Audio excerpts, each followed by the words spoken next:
Hello दोस्तों, कल की जो हमारी क्लास थी वो संबंधित थी मौलिक अधिकार से। मौलिक अधिकार जो कि संविधान के भाग 3 में दिया गया है और 6 मौलिक अधिकार हैं वर्तमान में। और 6 मौलिक अधिकारों में हमने कल डिस्कस किया था राइट टू इक्वलिटी यानी कि समानता का अधिकार, जो आर्टिकल 14 से आर्टिकल 18 में दिया गया है। तो आज हम डिस्कस करेंगे उसके आगे, जो कि दूसरा हमारा मौलिक अधिकार है वो है राइट टू फ्रीडम यानी कि स्वतंत्रता का अधिकार। तो इस अधिकार के अंतर्गत हमको कितने अधिकार दिए गए हैं, कौन कौन से अधिकार जो संविधान में दिए गए हैं, आज हम उनको डिस्कस करेंगे। तो आर्टिकल 19 से आर्टिकल 22 के बीच में स्वतंत्रता का अधिकार दिया गया है, यानी कि 19, 20, 21 और 22। तो आज की क्लास में हम सिर्फ इन्हीं अनुच्छेदों को जो है डिस्कस करेंगे। बाकी के जो हमारे अधिकार दिए गए हैं उनको हम अगली क्लास में लेके आएंगे। तो चलिए देखते हैं कि कौन कौन से अधिकार हैं जो हमको दिए गए हैं राइट टू फ्रीडम के अंतर्गत। सबसे पहले हम देखें तो आर्टिकल 19 क्या कहता है। तो आर्टिकल 19(1) का जो क्लॉज है ये सिर्फ नागरिकों को ही प्राप्त है, यानी कि विदेशियों को नहीं प्राप्त है। ये सिर्फ नागरिकों को ही प्राप्त अधिकार है। आर्टिकल 19 का जो अधिकार है, आर्टिकल 19 में 6 लोकतांत्रिक स्वतंत्रताएं प्रदान की गई हैं, यानी कि आर्टिकल 19 के अंतर्गत सिर्फ 19 की हम बात कर रहे हैं, बाकी 20, 21, 22 को छोड़ करके जो 19 का जो क्लॉज दिया गया है उसी में हमें 6 लोकतांत्रिक स्वतंत्रताएं दी हुई हैं। तो चलिए देखते हैं कि कौन कौन सी 6 स्वतंत्रताएं हैं जो हम अपने लाइफ में एंजॉय करते हैं आर्टिकल 19 के अंतर्गत। तो आर्टिकल 19(1) का क्लॉज ए स्मॉल ए ये क्या कहता है, ये बात कहता है कि वाक्य एवं अभिव्यक्ति की स्वतंत्रता। तो आर्टिकल 19(1) का क्लॉज ए हम जो है वाक्य एवं अभिव्यक्ति की स्वतंत्रता का अधिकार देता है। क्या मतलब होता है, वाक्य और अभिव्यक्ति का मतलब क्या है, ये किस प्रकार की स्वतंत्रता है। तो इसका मतलब ये होता है कि हम जो भी हमारे दिमाग में जो भी विचार आते हैं उनको हम बिना किसी से डरे हुए और किसी भी माध्यम से, चाहे उसका हम लिख करके प्रयोग करें या कोई पोस्टर लगा करके, बैनर लगा करके, भाषण के माध्यम से, बिना डरे हुए निडर होकर के किसी माध्यम का प्रयोग करके अपने विचारों को अभिव्यक्त कर सकते हैं, रिप्रेजेंट करना अपने आप को, अपने विचारों को, अपने थॉट्स को बिना किसी से डरे हुए। तो यही है हमारा वाक्य एवं अभिव्यक्ति की स्वतंत्रता का अधिकार, यानी कि बिना डरे हुए अपने विचारों का किसी भी माध्यम का प्रयोग करके, चाहे वो भाषण के माध्यम से हो, लिख करके, कहीं पे पोस्टर लगा करके, बैनर लगा करके। तो ये आता है किसके अंतर्गत, वाक्य एवं अभिव्यक्ति की स्वतंत्रता। ये आर्टिकल 19(1) का क्लॉज ए है। अब इसके अंतर्गत और कौन कौन से अधिकार शामिल हैं, यानी कि अगर हमने कहा कि अपने विचारों को निडर होकर के रिप्रेजेंट कर सकते हैं, कहीं भी बता सकते हैं, तो इसके अंतर्गत क्या क्या चीज़ें आ सकती हैं। तो इस अधिकार में और कितने अधिकार समाहित हैं, जैसे प्रेस की स्वतंत्रता या सूचना का अधिकार, ठीक है। तो ये भी राइट टू इन्फॉर्मेशन, ये किस आर्टिकल के अंतर्गत आता है, आर्टिकल 19(1) का क्लॉज ए।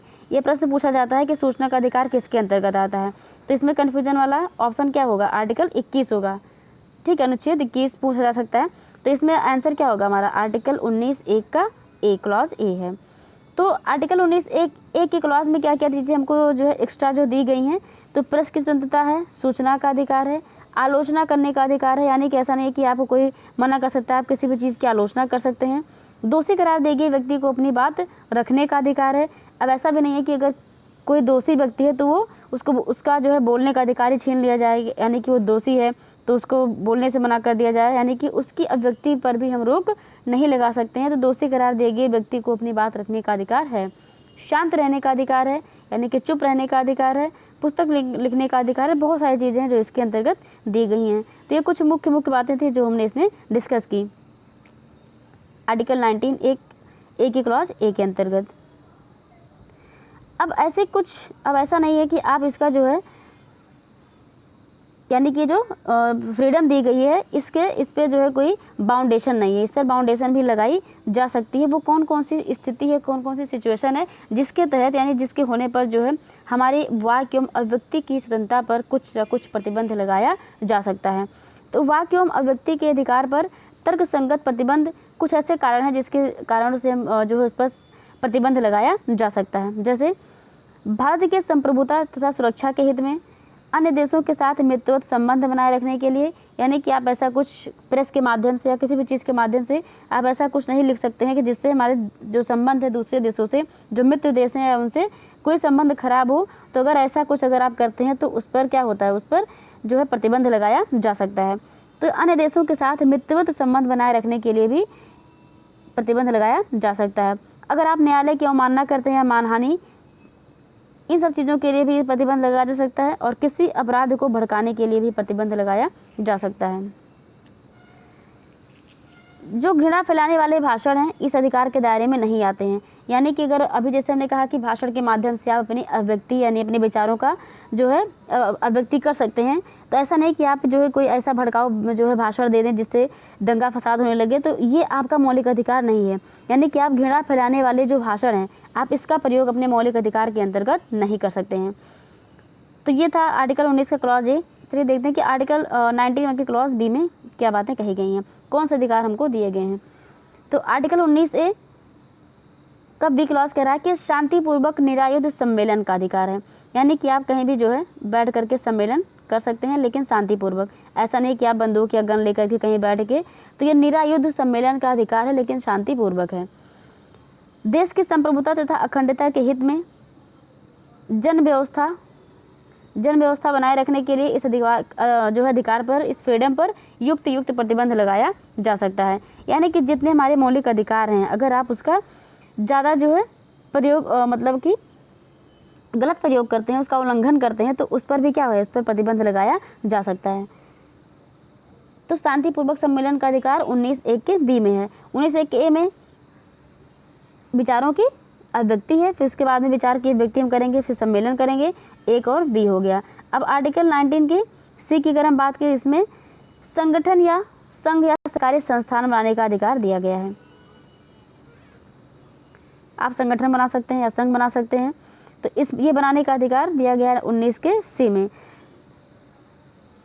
अब याद करने का तरीका क्या है, जैसे अगर आपको याद करना है कि 19 के 1 के ए में क्या जो है क्या बातें कही गई हैं, बी में क्या बातें कही गई हैं, सी में क्या बातें कही गई हैं, तो सिंपल सा अगर आप अपने विचारों की अभिव्यक्ति करते हैं, अब अगर आप कोई बात बताते हैं, कहीं भाषण देते हैं, कहीं लेक्चर दे रहे हैं, ठीक है, तो आप ये 19 का 1 ये हो गया विचारों की व्यक्ति, ठीक है। अब 19 के बी में अगर कहाँ पे देंगे, कहीं सम्मेलन हो रहा होगा, अगर आप कहीं सम्मेलन कर रहे हैं, अब जब सम्मेलन करेंगे अपने विचारों की व्यक्ति करेंगे, तो उसके बाद क्या करेंगे, संगठन बनाएंगे, है ना। तो ये 19 के सी में क्या हो गया, संगठन बनाने की बात हो गई।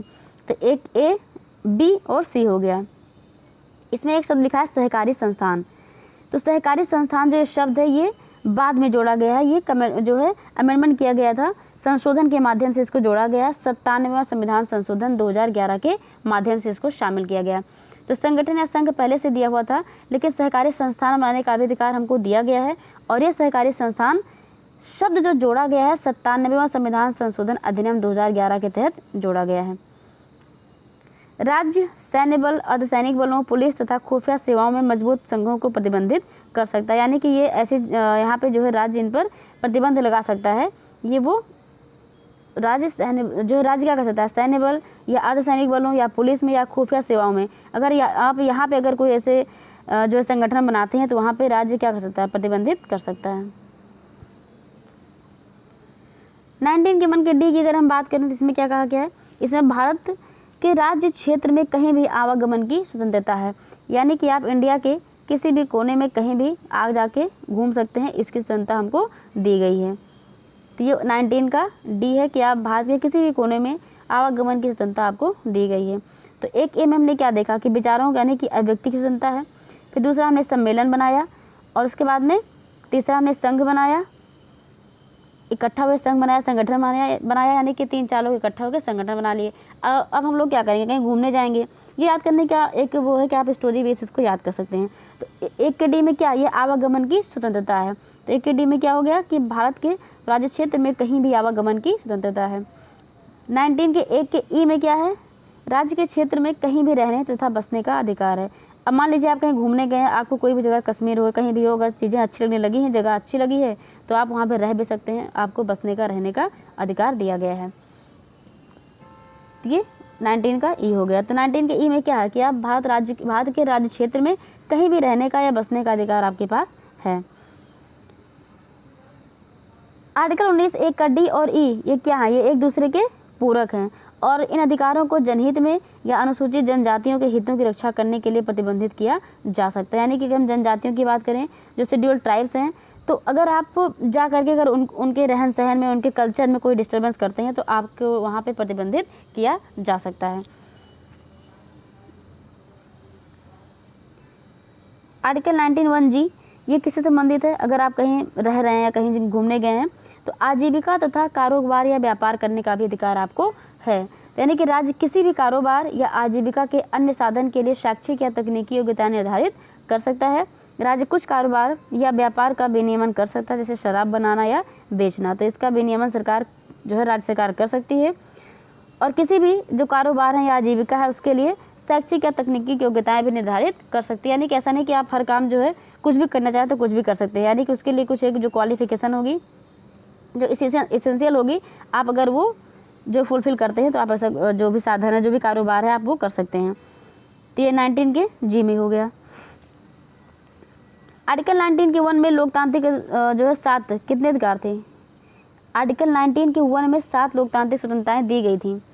इसमें 19(1) के F में संपत्ति के अधिकार को दिया गया था। और हमने कल डिस्कस किया था कि 44वें संविधान संशोधन अधिनियम 1978 के द्वारा क्या कर दिया गया था, इसको कानूनी अधिकार या विधिक अधिकार बना दिया गया था। और इस समय किस अनुच्छेद में है? आर्टिकल 300 के A के अंतर्गत आता है। तो संपत्ति का अधिकार इस समय आर्टिकल 300A के अंतर्गत आता है, जो कि एक कानूनी या फिर विधिक अधिकार है। इसको कब चेंज किया गया था? 44th कॉन्स्टिट्यूशन अमेंडमेंट एक्ट 1978 के द्वारा 19(1) के F में दिया गया था ये। तो ये आर्टिकल 19 से संबंधित जो सारे महत्वपूर्ण तथ्य हैं, इनसे बाहर कोई प्रश्न नहीं बनेगा, चाहे वो किसी भी लेवल का हो। किसी भी लेवल इन द सेंस कि जो स्टेट BCS है या फिर RO या RO पेट का एग्जाम हो, तो इससे प्रश्न आपको मिल जाएंगे। तो हमने देखा जो है आर्टिकल 19 में 6 स्वतंत्रताएं हमको दी गई थी। विचारों की स्वतंत्रता, यानी कि आप विचारों की अभिव्यक्ति कर सकते हैं किसी भी माध्यम से। दूसरा हमने देखा कि आप शांतिपूर्वक सम्मेलन कर सकते हैं, और उसके बाद आप संगठन या सहकारी संस्थान बना सकते हैं। आपको यहाँ पे याद रखना है कि सहकारी संस्थान शब्द ये कब जोड़ा गया था, तो आपको ये संविधान संशोधन याद रखना है 97 2011 में। तो आप संगठन या संघ या सहकारी संस्थान बना सकते हैं। फिर आप भारत के किसी भी राज्य क्षेत्र में कहीं भी घूम सकते हैं, आ जा सकते हैं, और कहीं भी रह सकते हैं, बस सकते हैं, और व्यापार या आजीविका के साधन व्यापार करने का अधिकार आपको दिया गया है। तो ये 19 के अंतर्गत जो जी तक जो 7 ये 6 अधिकार दिए गए हैं। बाकी जो ये 7वां अधिकार था, यानी कि जो F में दिया गया था संपत्ति का अधिकार, इसको हटा करके कानूनी अधिकार बना दिया गया 44th अमेंडमेंट एक्ट 1978 के द्वारा। आर्टिकल 20 अनुच्छेद 20 में क्या कहा गया है? अपराधों के लिए दोष सिद्धि के संबंध में संरक्षण। आर्टिकल 20 में लिखा है कि अपराधों के लिए दोष सिद्धि के संबंध में संरक्षण। क्या कहता है आर्टिकल 21 का क्लॉज A? देखिए, किसी व्यक्ति को उसी अपराध के लिए दंडित किया जा सकता है जो उस कार्य को करते समय दंडनीय घोषित हो। जैसे मान लीजिए कोई बंदा फॉर एग्जाम्पल चोरी कर रहा है सॉरी, अगर कोई चोरी कर रहा है मान लीजिए, और उस समय जब वो चोरी कर रहा है तो चोरी एक कानून अपराध नहीं था, ठीक है, तो उस समय उसको उसके दंडित नहीं किया जा सकता। लेकिन अगर अब चोरी का कानून बन गया है और चोरी इसने 1 साल पहले की थी, तो आप इसको दंडित नहीं कर सकते हैं। तो इसमें ये वही कह रहा है कि किसी व्यक्ति को उसी अपराध के लिए दंडित किया जा सकता है, यानी कि वही अपराध की श्रेणी में आएगा जो उस कार्य को करते समय दंडनीय घोषित हो, यानी कि वो अपराध वो कार्य दंडनीय घोषित किया गया हो, तभी उसको दंड दिया जा सकता है। यानी किसी व्यक्ति को कानून या विधि में दिए गए सज़ा से अधिक सज़ा नहीं मिल सकती। और दूसरी चीज़ ये भी है कि जितनी सज़ा दी गई है उसको जो संविधान में जो कानून में जो सज़ा दी गई है उतनी ही सज़ा उसको देना है, उससे ज़्यादा उससे अधिक सज़ा आप उसको नहीं दे सकते हैं। तो ये है अपराधों के लिए दोष सिद्धि के संबंध में संरक्षण। आपराधिक कानूनों को कानून बनने की तिथि से ही लागू किया जा सकता है, ना कि पिछली तिथियों से। तो जो आपराधिक कानून है, अगर मान लीजिए कि इसमें कह रहा है कि कानून बनने की तिथि से ही लागू कर सकते हैं, यानी कि अगर आज की डेट पे कोई कानून बनाया गया और ये अपराध अगर किसी ने पहले किया हुआ है, तो आप इस कानून के तहत इस बंदे को यहाँ पे सज़ा नहीं दी जा सकती, क्योंकि ये कानून आज बना है और ये कानून आज से लागू होगा, यानी कि पिछली तिथियों से लागू नहीं किया जाएगा। और ये फॉलो होगा सिर्फ only follow in criminal law, not in civil law. तो आर्टिकल 20 की क्लास 2 की बात करें तो राज्य किसी व्यक्ति को एक ही अपराध के लिए 2 बार सज़ा नहीं दे सकती, यानी कि अगर कोई अपराध उसने किया, उसको 1 बार सज़ा मिल गई है, तो आप उसको 2 बार सज़ा नहीं दे सकते हैं। 1 बार के लिए, एक अपराध के लिए 1 ही बार सज़ा होगी, 2 बार सज़ा नहीं दे सकते हैं। आर्टिकल 20 का 3 कह रहा है कि किसी भी व्यक्ति को अभियुक्त को अपने विरुद्ध गवाह बनने के लिए बाध्य नहीं किया जा सकता है। यानी कि पुलिस जो है क्या कर सकती है, ये ऐसा नहीं कि किसी व्यक्ति को फोर्स करे कि आप अपने खिलाफ या अपनी बात आप जो है कहें कि हाँ हमने ये गुनाह किया है, तो आप फोर्स नहीं कर सकते हैं। यानी किसी व्यक्ति को या किसी भी अभियुक्त को जो दोषी है उसको अपने विरुद्ध गवाह बनने के लिए बाध्य नहीं कर सकते हैं। ये आर्टिकल 20 के 3 में है। तो आपके तीनों क्लॉज याद रखना है, महत्वपूर्ण है। हम बात करते हैं आर्टिकल 21 की। आर्टिकल 21 कहता है कि किसी व्यक्ति को उसके प्राण एवं दैहिक स्वतंत्रता की से विधि द्वारा स्थापित प्रक्रिया के अनुसार ही वंचित किया जा सकता है। किसी व्यक्ति को उसके प्राण एवं दैहिक स्वतंत्रता से विधि द्वारा स्थापित प्रक्रिया के अनुसार ही वंचित किया जा सकता है। यह आर्टिकल 21 है। इसके अंतर्गत सुप्रीम कोर्ट ने बहुत सारे और अधिकारों को समाहित किया हुआ है। तो आर्टिकल अनुच्छेद 21 के अंतर्गत सुप्रीम कोर्ट ने बहुत सारे अधिकार शामिल किए हैं, जिसमें से हमने कुछ को लिया हुआ है, बाकी इसके अलावा बहुत सारे हैं। तो गरिमापूर्ण जीवन जीने का अधिकार है, सम्मान पाने का अधिकार है, चिकित्सा का अधिकार है अगर दुर्घटना हो गई हो। ऐसा नहीं कि पहले पुलिस आएगी तब तक मरीज मर जाए, तो ऐसा नहीं है। आपके पास ये मौलिक अधिकार है कि चिकित्सा का अधिकार है, अगर दुर्घटना हो गई हो तो आप पहले उसका इलाज करिए, उसके बाद जो भी केस होगा वो देखा जाएगा। पीड़ित व्यक्ति को चिकित्सा का अधिकार, आश्रय का अधिकार है, एक दंपत्ति को संतान लेने का अधिकार है यानी गोद लेने का, स्वच्छ पर्यावरण में रहने का अधिकार है, निजता का अधिकार। ये क्वेश्चन पूछा जाता है कि निजता का अधिकार, राइट टू प्राइवेसी किसके अंतर्गत आता है? आर्टिकल 21 के अंतर्गत आता है। जो भी इस वीडियो को देख रहा है आप लोग कमेंट बॉक्स में जरूर बताइएगा कि निजता का अधिकार कौन से केस से संबंधित है, यानी कि किस केस के अंतर्गत सुप्रीम कोर्ट ने यह निजता के अधिकार को मौलिक अधिकार बनाया है। ये आपको कमेंट बॉक्स में इसका आंसर देना है। राइट टू मैरिज, शादी करने का अधिकार, अपने मन मुताबिक आप शादी कर सकते हैं, भी हमारा मौलिक अधिकार है। विदेश जाने का अधिकार, इसके ऐसे बहुत सारे अधिकार हैं जो आर्टिकल 21 के अंतर्गत शामिल किए गए हैं, लेकिन इसमें महत्वपूर्ण है निजता का अधिकार। और हमने अभी आर्टिकल 19 में बताया था शांत रहने का अधिकार, यानी कि चुप रहने का अधिकार 19 के अंतर्गत आता है, और निजता का अधिकार 21 के अंतर्गत आता है। अभी हमने कहा कि इसमें लिखा है आर्टिकल 21 में, देखिए लिखा है किसी व्यक्ति को उसके प्राण एवं दैहिक स्वतंत्रता से विधि द्वारा स्थापित प्रक्रिया। अब ये शब्द लिखा है विधि द्वारा स्थापित प्रक्रिया। अब इसको समझ लेते हैं कि ये है क्या, विधि द्वारा स्थापित प्रक्रिया क्या है। विधि द्वारा स्थापित प्रक्रिया यानी कि प्रोसीजर एस्टैब्लिश्ड बाय लॉ, ये जापान के संविधान से लिया गया है, आपको याद रखना है ये। और इसके अंतर्गत यदि कोई मामला न्यायालय के समक्ष आता है तब न्यायालय फैसला सुनाते समय कुछ बातों का ध्यान रखेगा। वो कौन सी बातें हैं? जो प्रोसीजर एस्टैब्लिश्ड बाय लॉ, ये जापान के संविधान से लिया गया, आपको याद रखना है ये। यानी अगर कोई मामला आता है न्यायालय के समक्ष तो न्यायालय किन बातों का ध्यान रख के फैसला सुनाएगा? तो न्यायालय ध्यान रखेगा कि क्या मामले से संबंधित कोई कानून है या नहीं, यानी कि जो मामला कोर्ट लेके जाया गया है तो क्या उससे संबंधित कोई कानून बनाया गया है कि नहीं है, क्या कानून या विधि को किसी सक्षम संस्थान ने बनाया, अगर कानून है तो किसके द्वारा बनाया गया है। जैसे अगर हमारे यहाँ भारत में संसद तथा राज्य की विधायिकाओं के पास दीवानी तथा आपराधिक कानून बनाने का अधिकार दिया गया है, तो कोर्ट ये भी देखेगा, जो न्यायालय ये भी देखेगा कि जो कानून अगर है तो कानून किसके द्वारा बनाया गया है, क्या वो कानून उस बॉडी के द्वारा बनाया गया है जो बनाने में जो सक्षम है, क्या सक्षम संस्थान के द्वारा वो कानून बनाया गया है, क्या कानून या विधि को उचित प्रक्रिया के द्वारा बनाया गया है, यानी कि क्या कानून है, अगर है तो किसके द्वारा बनाया गया है, और बनाया गया है तो किस प्रक्रिया के द्वारा बनाया गया है। इन सारी चीज़ों को ध्यान रख के ही न्यायालय फैसला सुनाएगा। और एक होती है न्याय की सम्यक प्रक्रिया, ये अमेरिकी संविधान की है। न्याय की सम्यक प्रक्रिया अमेरिकी संविधान की है और विधि द्वारा स्थापित प्रक्रिया जापान से ली गई है। अब देखते हैं क्या होता है नैसर्गिक न्याय का सिद्धांत, यानी कि प्रिंसिपल्स ऑफ नेचुरल जस्टिस किसे कहते हैं। तो नैसर्गिक न्याय का सिद्धांत क्या है, ये क्वेश्चन पूछा हुआ है। तो कोई भी व्यक्ति अपने मामले का निर्णय खुद नहीं हो सकता, यानी कि वो खुद अपना डिसीजन नहीं दे सकता कि हाँ हमने क्या किया है, या उसका निर्णय वो खुद नहीं ले सकता है। किसी भी व्यक्ति को उसका पक्ष सुने बिना दंडित नहीं किया जा सकता। जैसे कि राष्ट्रपति को भी अगर उसके खिलाफ महाभियोग लगाना होता है तो 14 डेज पहले उसको बताया जाता है, नोटिस दी जाती है। और न्याय प्रदान करते समय संबंधित व्यक्ति को निष्पक्ष रूप से व्यवहार करना चाहिए। तो यह है नैसर्गिक न्याय का सिद्धांत, तीनों पॉइंट आपको ध्यान रखना है। आर्टिकल 21A में शिक्षा का अधिकार दिया गया है। ये 6 वर्ष से 14 वर्ष तक के सभी बच्चों को मुफ्त शिक्षा का अधिकार प्रदान करता है, यानी राइट टू एजुकेशन। ये आर्टिकल 2009 में लागू किया गया था, 2009 में ये जो है लाया गया था।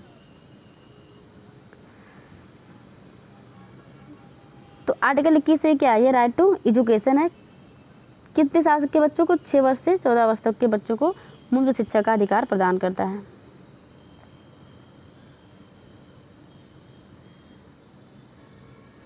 आर्टिकल 22 अनुच्छेद 22 क्या कहता है? इसमें कुछ दशाओं में गिरफ्तारी एवं निरोध यानी कि डिटेन से संरक्षण प्रदान किया गया है। इसके लिए 3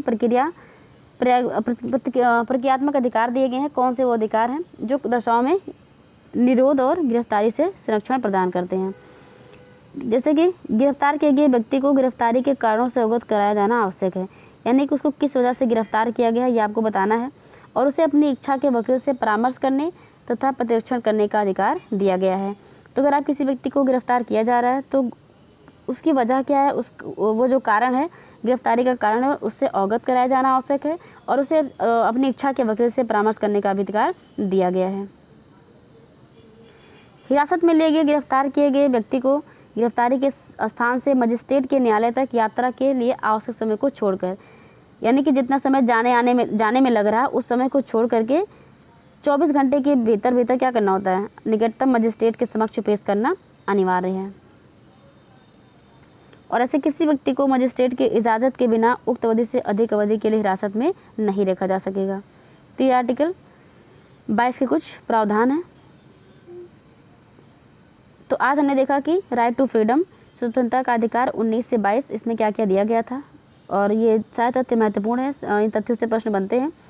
तो बाकी इससे आगे जो भी मौलिक अधिकार हैं उसको हम अगली क्लास में देखेंगे। आज की क्लास में इतना ही। वीडियो को देखिए, शेयर करिए, लाइक करिए, चैनल को सब्सक्राइब करिए। Thank you so much.